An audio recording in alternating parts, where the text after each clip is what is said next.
পানিসাগর মহকুমাধীন পেকুছড়া গ্রাম পঞ্চায়েতের ৫ নং ওয়ার্ডে ৭৪টি পরিবার মানছে না বন আইন। ২৫ থেকে ৩০ বছর হয়ে গেল পানিসাগর মহকুমা অধীন পেকুছড়া গ্রাম পঞ্চায়েতের ৫ নং ওয়ার্ডে একটি পরিবার পাকা ঘর নির্মাণ করে দখল করে বসে আছে বন দপ্তরের জায়গা।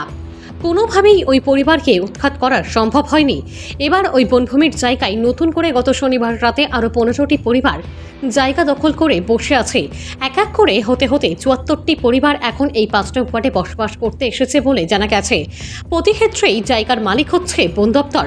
তারা জানায় ওই জায়গায় ৩০ বছর ধরে যদি একটি পরিবার বসবাস করতে পারে তবে আমরাও পারবো, এই আশা নিয়ে এখানে এসেছি।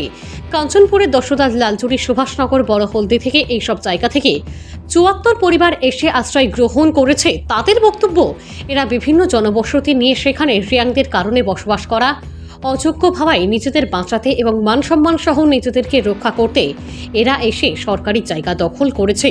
বন দপ্তর থেকে এদের উৎখাতের প্রচেষ্টা চালানো হয়েছিল, কিন্তু ব্যর্থ হয়ে গেছেন বন দপ্তরের বিভিন্ন পর্যায়ের কর্মকর্তারা। বন দপ্তরের সিসিএফ অনিমেষ দাস, আইএসএফ সুমন মল্ল, উত্তর জেলা দপ্তরের এএম কানফদেব, পিসিসিএফ আইএফএস আধিকারিক অশোক কুমার, বন দপ্তরের মহকুমা আধিকারিক ধর্মনগর এবং পানিসাগর পর্যায়ের রেঞ্জাররা বুধবার এলাকা পরিদর্শন করেন এবং তাদের উচ্চ আধিকারিকের কাছে রিপোর্ট পাঠান। এখন সরকার তাদের প্রতি কী ধরনের মনোবৃত্তি গ্রহণ করে অথবা তাদের কি ব্যবস্থা করে দিতে পারে তার উপর নির্ভর করছে আগামী দিনের ভবিষ্যৎ। ভানুচন্দ্রের রিপোর্ট, আসাম প্রাইম নেটওয়ার্ক।